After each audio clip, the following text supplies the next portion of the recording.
BJP ಹುಳ್ಳಿ ನಂಗೆ ಗೊತ್ತಲ್ಲ. Eastern ಇಂಡಿಯಾದ even in West Bengal is exit poll ಉಂಟು. ನಂಗೆ ಈಗ ಕುತೂಹಲ ಇರೋದು ಒರಿಸ್ಸಾ, ತಮಿಳುನಾಡು, ತೆಲಂಗಾಣದಲ್ಲಿ.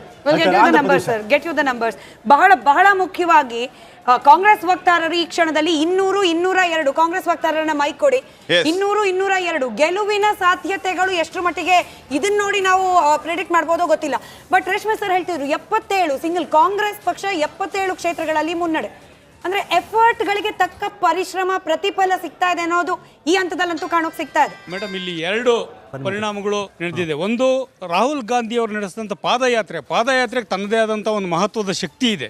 ದೇಶದುದ್ದಗಲಕ್ಕೆ ಅದೊಂದು ಮಹತ್ವದ ಸಂದೇಶ ಕೂಡ ಆಗಿದೆ. ಹಾಗೆಯೇ ನರೇಂದ್ರ ಮೋದಿಯವರು ಪದೇ ಹೇಳಿದಂಥ ಸುಳ್ಳುಗಳು, ನೀವು ಎಲೆಕ್ಷನಲ್ಲೇ ಅವರು ಮುಸ್ಲಿಂ ಬಗ್ಗೆ ಮಾತಾಡ್ತಾರೆ, ಎಲೆಕ್ಷನಲ್ಲೇ ನಾನು 400 ಸೀಟು ಸುಮ್ಮನೆ ಹೇಳಿದ್ದು ಅಂತಾರೆ. ಅಂದರೆ ದೇಶದ ಜನ, ಭಾರತ ದೇಶದ ಜನ ಸೂಕ್ಷ್ಮಜ್ಞರು ಗಮನಿಸ್ತಾರೆ ಅದನ್ನು. ಸೊ ಈ ಸೂಕ್ಷ್ಮತೆ ಕೆಲಸ ಮಾಡಿದೆ ಇಲ್ಲಿ ಅನ್ನೋದನ್ನ ಅರ್ಥ ಮಾಡ್ಕೊಳ್ಬೇಕು ನಾವು. ಅಂದ್ರೆ ನಿಮ್ಮ ಪ್ರಕಾರ ಭಾರತ್ ಜೋಡೋ ವರ್ಕೌಟ್ ಆಗಿದೆ ಅಂತ? ಭಾರತ್ ಜೋಡೋ, ನ್ಯಾಯಯಾತ್ರೆ ಎಲ್ಲವೂ ವರ್ಕೌಟ್ ಆಗಿದೆ. ಮತ್ತು ನಮ್ಮ ಗ್ಯಾರಂಟಿಗಳು ಜನರಿಗೆ ಭರವಸೆ ಮೂಡಿಸಿದೆ ದೇಶದುದ್ದಗಲಕ್ಕೆ. ಇಲ್ಲಿ ಕರ್ನಾಟಕದಲ್ಲಿ ನಾವು ಕೊಟ್ಟಂಥ ಭರವಸೆಗಳಿತ್ತಲ್ಲ, ಈ ಭರವಸೆಗಳು ಈಡೇರಿತ್ತು. ಸೊ ಕರ್ನಾಟಕದ ರಿಸಲ್ಟ್ ನೋಡ್ತೀರಿ ಈಗ. ಈಗ ಬೆಂಗಳೂರು ಗ್ರಾಮಾಂತರ ರಿಸಲ್ಟ್ ನೋಡ್ತಿದ್ದೀರಿ. ಈಗ ರಾಜರಾಜೇಶ್ವರಿ ನಗರ ಮತ್ತೆ ಬೆಂಗಳೂರು ದಕ್ಷಿಣ ಕೌಂಟ್ ಆಗಿದೆ.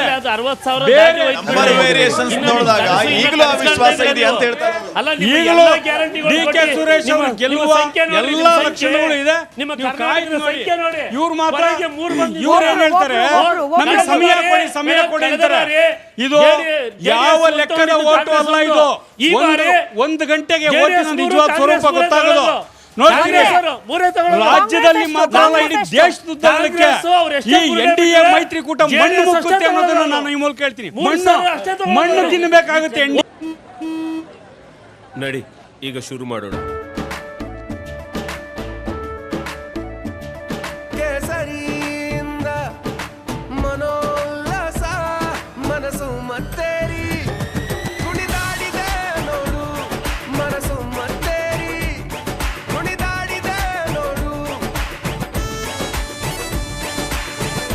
ಕ್ಷಣ ಕ್ಷಣವೂ ಆಚರಿಸಿ ಕೇಸರಿ ಹಬ್ಬ. ವಿಮಲ್, ಬಾಯಲ್ಲಿ ಹೇಳಿ ಕೇಸರಿ. ಮೈತ್ರಿಕೂಟ ಪರಿಸ್ಥಿತಿ ಈ ದೇಶದ ವೋಟರ್ಸ್ ಕೊಟ್ಟಿದ್ದಾರೆ. ನರಸಿಂಹಮೂರ್ತಿ ಮತ್ತೆ ವಿನಯ್ ಬಿದರೆ ಇಬ್ರು ಅರ್ಥ ಮಾಡ್ಕೊಳ್ಬೇಕು. ಬೇಕಾಗಿರೋದು 272. ನೀವು 272 ಹತ್ರಕ್ಕೂ ಬಂದಿಲ್ಲ. ಯಾಕೆ ಇಷ್ಟು ಬೇಗ ಇಷ್ಟೊಂದು ಖುಷಿ? ವಿನಯ್ ಬಿದ್ರೆ ನಾವೆಲ್ಲಿದ್ವಿ, ನೀವೆಲ್ಲಿದ್ರಿ ನೋಡ್ರಿ. ನೀವು ಉಪ್ಪರಿಗೆ ಮೇಲಿದ್ರಿ, ನಾವು ನೆಲದಲ್ಲಿ ನಿಂತಿದ್ವಿ. ಮೆಜಾರಿಟಿಗಿಂತ 30 ನಂಬರ್ ಜಾಸ್ತಿ ಫೈಟರ್ಸ್ ನಾವು ಮಾಡೇ ಮಾಡ್ತೀವಿ. 272 ಅಲೋನ್ ಬಿಜೆಪಿ ಬಂದೇ ಬರುತ್ತೆ. ಬಿಜೆಪಿ ರವೀಂದ್ರ ರೇಷ್ಮೆ 230 ಒಳಗಡೆ ಇದ್ದೀರಿ ನೀವು. ವಿರೋಧ ಪಕ್ಷ ಆಗ್ತೀರಾ? 230 ನಿಮ್ಮ ಮೈತ್ರಿಕೂಟ ಸೇರಿ ಅಲ್ಲಿಗೆ ಬಂದಿರೋದು 298 ಮೈತ್ರಿಕೂಟ ಸೇರಿ ನೀವು ಬಂದಿರೋದು. 28,724 ಮತಗಳಿಂದ ಮುನ್ನಡೆ. ಬಳ್ಳಾರಿಯಲ್ಲಿ ತುಕಾರಾಂಗೆ 34,425 ಮತಗಳಿಂದ ಮುನ್ನಡೆ.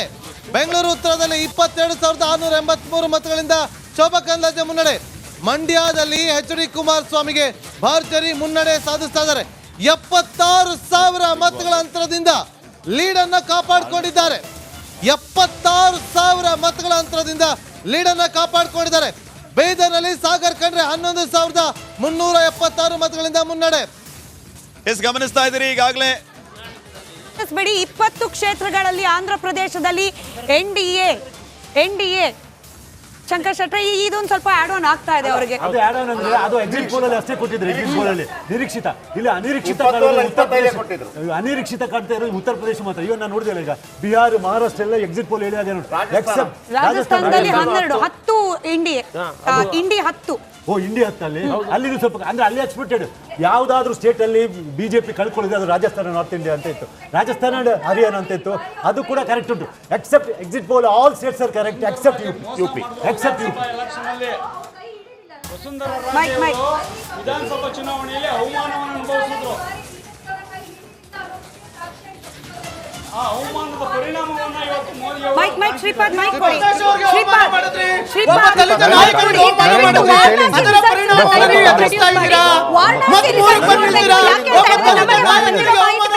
ನೀವು ಇವತ್ತು ಕರ್ನಾಟಕದಲ್ಲಿ ಈ ರಿಸಲ್ಟ್ ನೋಡ್ತಾ ಇದ್ದೀರಾ? ಇದಕ್ಕೆ ಉತ್ತರ ಕೊಡಿ ಮಂಜುನಾಥ್ ಅತ್ತೆ ಅವರೇ.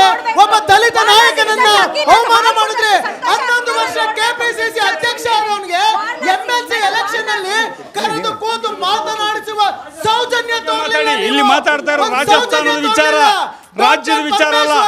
ರಾಜ್ಯದ ಬಿಜೆಪಿ ಅವ್ರಿಗೆ ಯಾವಾಗ ಏನ್ ಮಾತಾಡ್ಬೇಕು ಅಂತ ನಿಮಗೆ ಕಾಮನ್ ಸೆನ್ಸ್ ಇಲ್ಲ.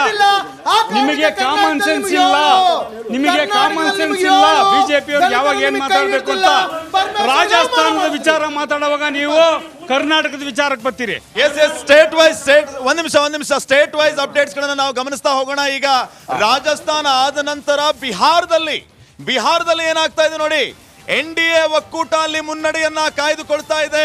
ನಾವು ಗಮನಿಸ್ತಾ ಇರುವಂತಹ ವಿಚಾರ, ರಾಜಸ್ಥಾನದಲ್ಲಿ ಆಗ್ತಾ ಇರುವಂತಹ ವೇರಿಯೇಷನ್ ಗಳ ಬಗ್ಗೆ ಮಾತಾಡ್ತಾ ಇದ್ವಿ. ಈಗ ಬಿಹಾರದ ವಿಚಾರಕ್ಕೆ ಬಂದ್ರೆ, ಬಿಹಾರದಲ್ಲಿ ಮಹಾರಾಷ್ಟ್ರದಲ್ಲಿ ಒಕ್ಕೂಟ ಲೀಡ್ ಅನ್ನ ಕಾಪಾಡ್ಕೊಳ್ತದೆ. ಮಹಾರಾಷ್ಟ್ರ Yes. ಬಹಳ ಇಂಪಾರ್ಟೆಂಟ್. ಎಕ್ಸಿಟ್ ಪೋಲ್ ನಲ್ಲೂ ಕೂಡ ಇಂತಹ ಒಂದು ನಂಬರ್ ಗಳನ್ನ ಎಕ್ಸ್ಪೆಕ್ಟ್ ಮಾಡಿದ್ರು. ಮೊನ್ನೆ ಕೂಡ ಪ್ರತಿಯೊಬ್ಬ ರಾಜಕೀಯ ವಿಶ್ಲೇಷಕರು ಕೂಡ ಇದನ್ನ ಎಕ್ಸ್ಪೆಕ್ಟ್ ಮಾಡ್ತಾ ಇದ್ರು. ಮಹಾರಾಷ್ಟ್ರದಲ್ಲಿ ಈ ಬಾರಿ ಅಚ್ಚರಿಯ ಫಲಿತಾಂಶ ಹೊರ ಬೀಳುತ್ತೆ ಅಂತೇಳಿ ಪ್ರತಿಯೊಬ್ಬರು ಕೂಡ ಗೆಸ್ ಮಾಡ್ತಾ ಇದ್ರು. ಅದೇ ರೀತಿಯಲ್ಲೂ ಕೂಡ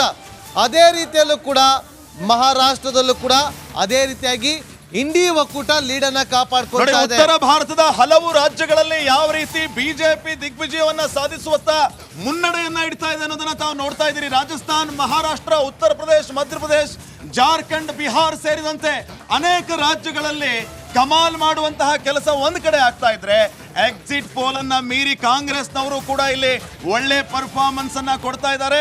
ಆ ಡಿಜಿಟ್ಸ್ ಹೇಳ್ತಾ ಇದೆ. ರಾಜಸ್ಥಾನದಲ್ಲಿ ವೇರಿಯೇಷನ್ಸ್ ಅನ್ನ ಗಮನಿಸ್ತಾ ಇದ್ವಿ. ಇದರ ಜೊತೆಗೆ ಮಹಾರಾಷ್ಟ್ರದಲ್ಲಿಯೂ ಕೂಡ ವೇರಿಯೇಷನ್ಸ್ ಗಮನಿಸ್ತಾ ಇದ್ದೀವಿ. ಈಗ ಸೌತ್ ಇಂಡಿಯಾ ವಿಚಾರಕ್ಕೆ ಬಂದ್ರೆ, ತೆಲಂಗಾಣ, ಆಂಧ್ರ ಪ್ರದೇಶ, ತಮಿಳುನಾಡು, ಕರ್ನಾಟಕ, ಚಿತ್ರದುರ್ಗದಲ್ಲಿ ಗೋವಿಂದ ಕಾರಜೋಳ್ 15,676 ಮತಗಳಿಂದ ಮುನ್ನಡೆಯನ್ನ ಕಾಪಾಡ್ಕೊಳ್ತಿದ್ರು ಅನ್ನುವ ಅಪ್ಡೇಟ್ ಲಭ್ಯವಾಗ್ತಾ ಇದೆ. ಚಿತ್ರದುರ್ಗ ಲೋಕಸಭಾ ಕ್ಷೇತ್ರ ಕಾಂಗ್ರೆಸ್ ಅಭ್ಯರ್ಥಿ ಚಂದ್ರಪ್ಪಗೆ ಹಿನ್ನಡೆ. ಗೋವಿಂದ ಕಾರಜೋಳ ಅವ್ರನ್ನ ಅಲ್ಲಿನ ಜನ ಸ್ವಾಗತಿಸ್ತಾರ ಅನ್ನುವಂತ ಪ್ರಶ್ನೆ ಇತ್ತು. ಆದ್ರೆ ಈಗ ಕೂಡ ಕೇಳಿ ಬಂದಿತ್ತು ಚಿತ್ರದುರ್ಗದಲ್ಲಿ.